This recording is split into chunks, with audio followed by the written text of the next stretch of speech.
What a week. I'm Charlie Sykes. Sunday Insight starts right now.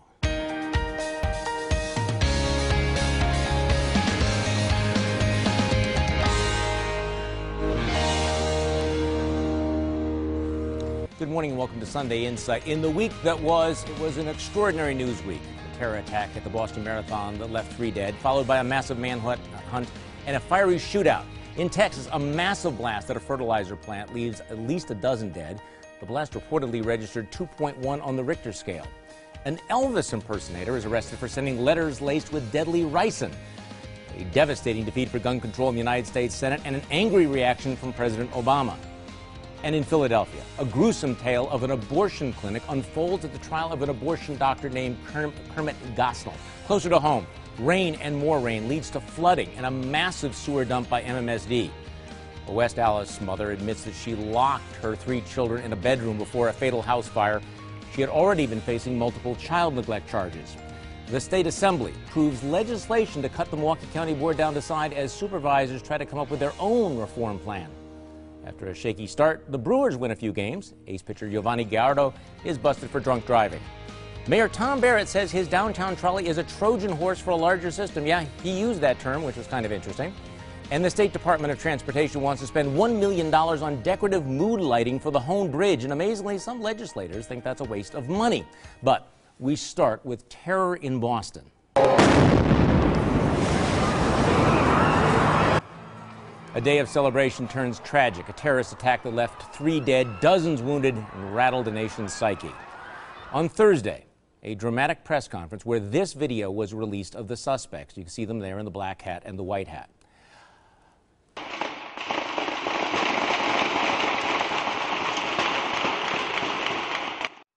And then early Friday morning, that violent shootout.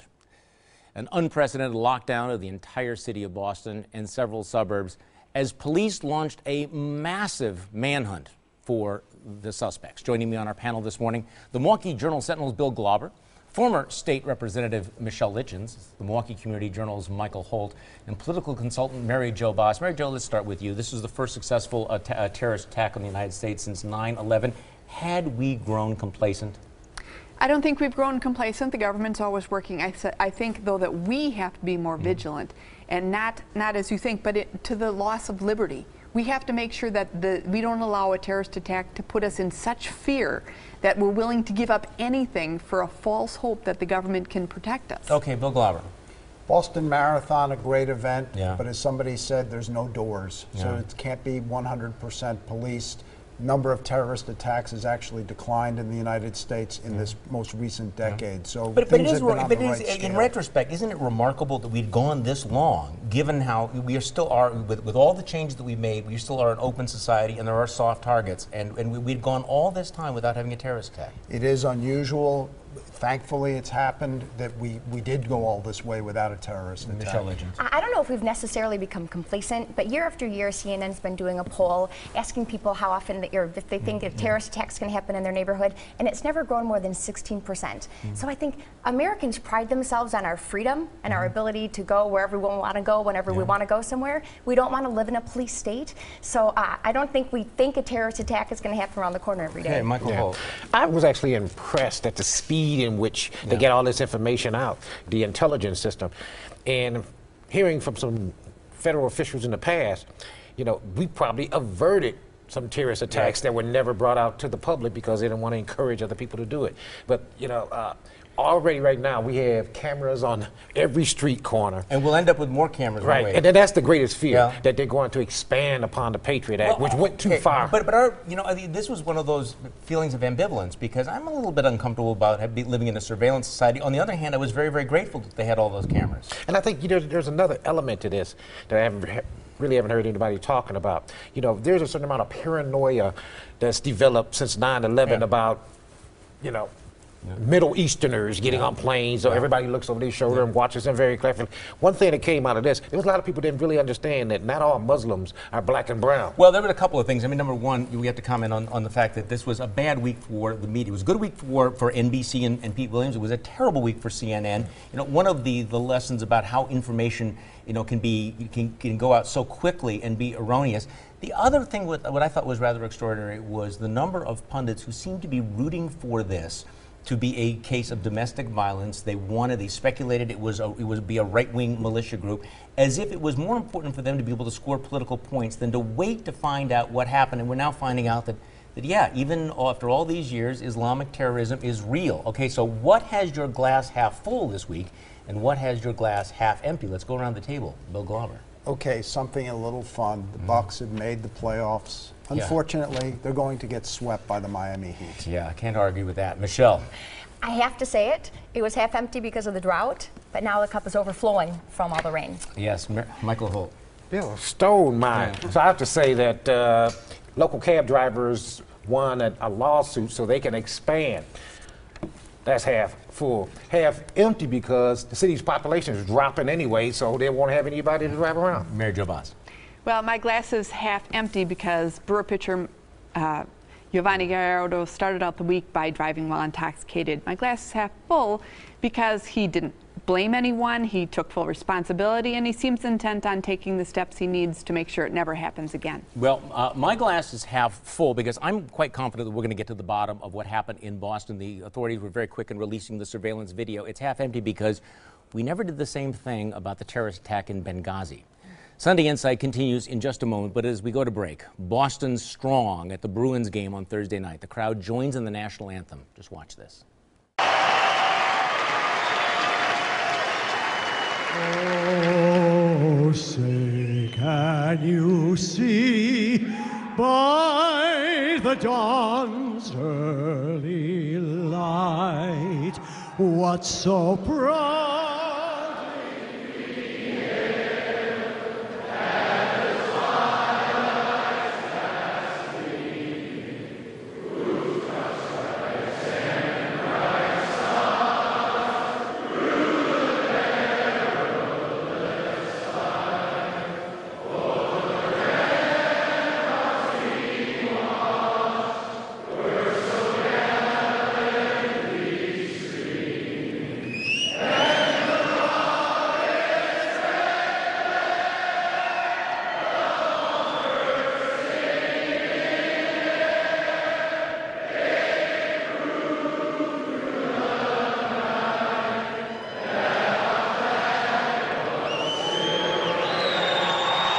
were so gallantly streamed, and the rockets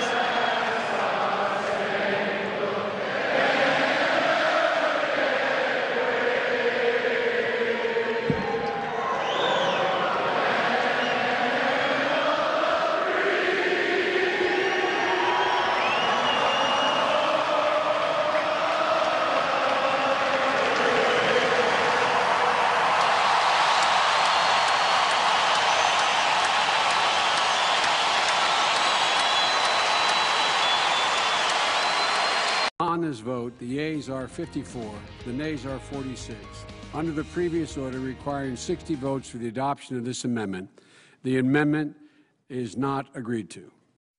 It may have been President Obama's worst political defeat yet. The U.S. Senate falls 5 votes short of approving a compromise gun control bill that would have expanded background checks. Tougher measures were defeated by much bigger margins. For Obama, it was a bitter setback, and the president didn't hide his anger. So all in all, this was a pretty shameful day for Washington. Nobody spent a huge amount of political capital on the measures, hoping to get a ban on assault weapons, ban on high-capacity magazines and other restrictions, and in the end, he got nothing. Okay, Bill Glauber, why did he lose this? How did this happen? I think they got outmuscled by the NRA, which muscled up against Republican senators and several Democratic senators. They did bring the vote to the floor, which was kind of interesting. So I think they're going to probably want to try to bring it back, set the stage for it. I don't know the outcome. The overall outcome is most likely going to be a defeat, but I have a feeling this is going to come back. Okay, Michelle Lichtens. I think this is proof that our president has lived in this imperial palace where he hasn't had to deal with the lowly representatives and senators for the last 4 years. I mean, it made national news when he decided to sit down with senators to talk about what to do about the sequester. To work to move your agenda forward, it requires effort, and it requires meeting with your congressional leaders over the last 4 years and building a relationship, which he has never done. You think that would have made a difference, though? I mean, you know, this was one of those issues where, I mean, he claims he had 90% of the public in favor of the background checks. He had all the emotional reaction of Newtown. And, no? No, I mean, the public clearly is not on his side distinctively about this. Otherwise, the Democrats would have been with him on that. Michael Holt, what happened? I totally disagree. Yeah. I agree that the NRA did influence this. You know, when you start looking at lobbying, you see at the top of the list is health care, then unions, etc. And then down here somewhere is the NRA. That they have this amount of influence, to me, is startling. In essence, the president was right. These are a bunch of cowards. And 80 to 90% of the American people surveyed, and a dozen surveys say that they want tighter controls. Did he lose because of cowardice? There's two reasons that this bill lost. One is because the dirty little secret is the only part of politics that Obama is good at is campaigning. He didn't build coalitions. He didn't do what he needed to do.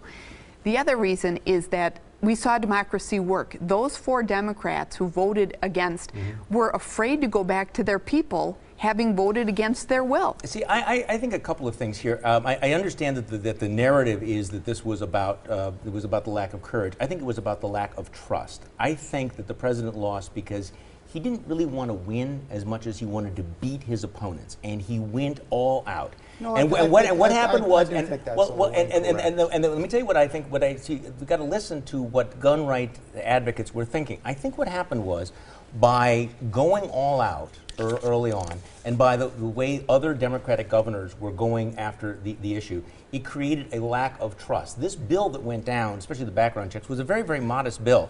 But I think that by that point, gun rights supporters no longer trusted President Obama. They no longer trusted the federal government. There was not an assumption of goodwill. And when the president came out, what I think you saw was how much he despised the other side. He wasn't willing to understand that there were principled arguments and principled differences. What he wanted to do was to attack and demean that you must be honest and cowardly. I'm going to disagree with you only because the bill was never going to pass the House, and that's probably why some guys pulled back from it. Right. So there was a political imperative for those who voted no not to vote for this thing because of the House. But again, voters, you're focusing on the legislators. The reality is they voted that way because the voters back home no longer supported this. And I think in part it's because rather than I working... think you misread, and I think that the Republicans, especially in suburban districts in the Northeast, the very limited numbers, I think they're in trouble on this. I think you're completely wrong on this one. You may not want to hear it, but we're going to tell you anyway. Let's dish out some unsolicited advice. And Bill, you get to go first. Sounds good. Marina Dmitrievich, next time you deal with Senator Mike Ellis, don't play word games with a guy who's been in the legislature longer than you've been alive. Michelle Lichens. CNN. Check your sources. Oh, yeah. Michael Holt. Mine to talk show host Mark Billings, who made some half-hearted apology last week for calling the county board chair a B. He's already angered African Americans and Hispanics. Do you really want to anger women too? Mary Jo Voss. My advice is for UW-Madison officials. If you invite the nation's top porn star to campus, don't be surprised when you start talking about your higher academic mission and people don't take you seriously. My advice is to the clean water folks. If you want to be taken seriously, maybe you might want to start mentioning something about the hundreds of millions of gallons of poop that are being dumped in the lake. If you really care about clean water, your silence about the MMSD dumps makes you look a bit hypocritical. Next on Sunday Insight, dueling plans to cut the Milwaukee County Board down to size.